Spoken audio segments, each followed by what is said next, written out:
Então, se eu fosse sinceramente mostrar esses dois exercícios para vocês e perguntasse assim, qual que é melhor para posterior de coxa, vocês diriam que era o A ou que era o B?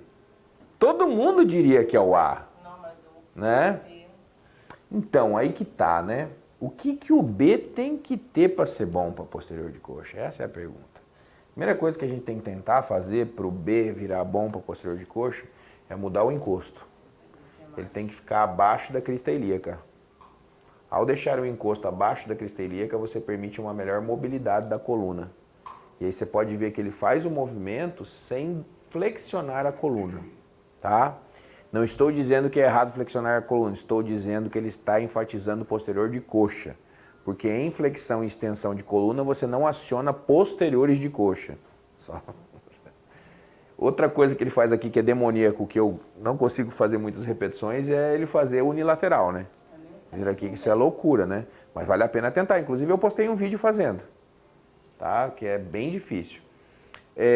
Outra coisa é deixar esse calcanhar bem tensionado contra a almofada, como se você estivesse dando um coice. Isso também é muito importante. As alunas de vocês tendem a soltar o calcanhar quando elas descem, o posterior de coxa fica todo solto lá na descida. Mas aí o calcanhar está por baixo da almofada ou por cima? Não, aqui no de baixo ele está por baixo. Ah, tá. Tá, você tá preso. Tá nessa direção, tá preso. Uhum. Que é o normal, né? E aí aquele banco romano que eu falei para vocês que eu faço com o joelho flexionado, ele basicamente é isso aqui, ó. Ó. Só que eu vou colocar você embaixo de um espaldar ou de um Smith. E aí você apoia aqui, ó. Isso. E aí você faz o banco romano. E na gringa já existe a máquina que você apoia aqui ou apoia aqui. E além disso tem uma polia aqui, ó. A maior parte das pessoas, me digam se eu estou errado, se você chegar numa Smart Fit, a flexora vai estar ocupada, não vai? E o banco romano? Vai estar sozinho, sozinho, sozinho. E aí eu não entendo. Mas é a extensão de quadril, e o stiff não é uma extensão de quadril?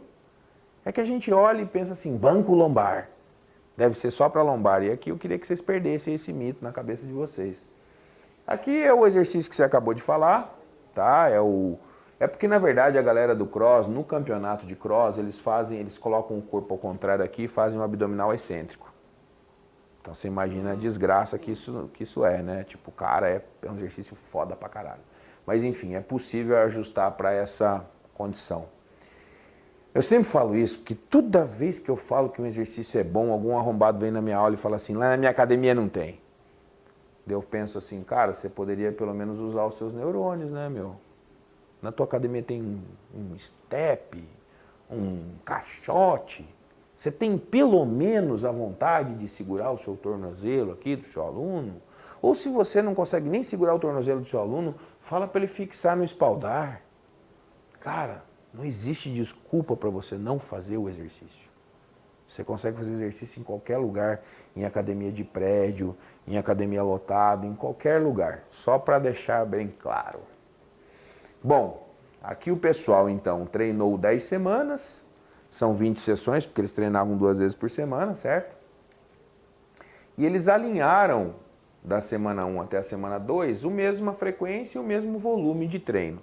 A única diferença é, quando eles faziam o banco romano, eles não iam colocar a mesma carga que colocavam na nórdica, porque a nórdica já é pesada por si só, né? Então no banco romano eles conseguiam progredir mais a carga.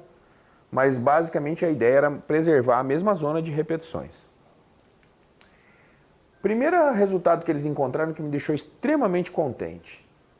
Eles avaliaram o comprimento do fascículo, e vocês já entenderam o que isso significa, justamente do músculo que mais machuca no mundo.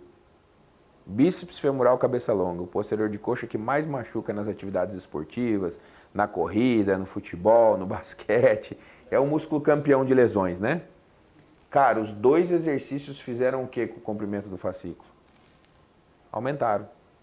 E aí existem evidências que mostram que quando o comprimento do fascículo é inferior a 10 centímetros, são pessoas que têm mais tendência de lesão. E aqui o comprimento do fascículo passou facilmente de 12, aí, ou chegou a 12.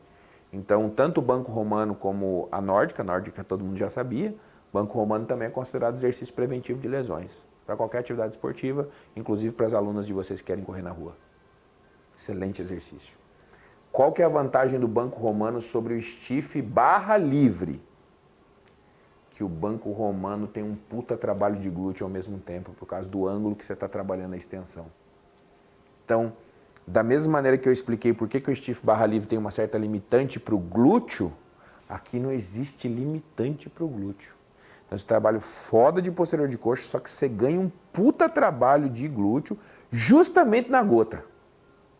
Justamente onde a aluna acumula mais gordura, onde tem mais celulite, bem na bananinha, né? É isso.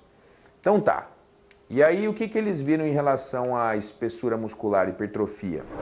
Na área do bíceps femoral cabeça longa, o banco romano hipertrofiou mais do que a nórdica. Estou falando do dobro, né?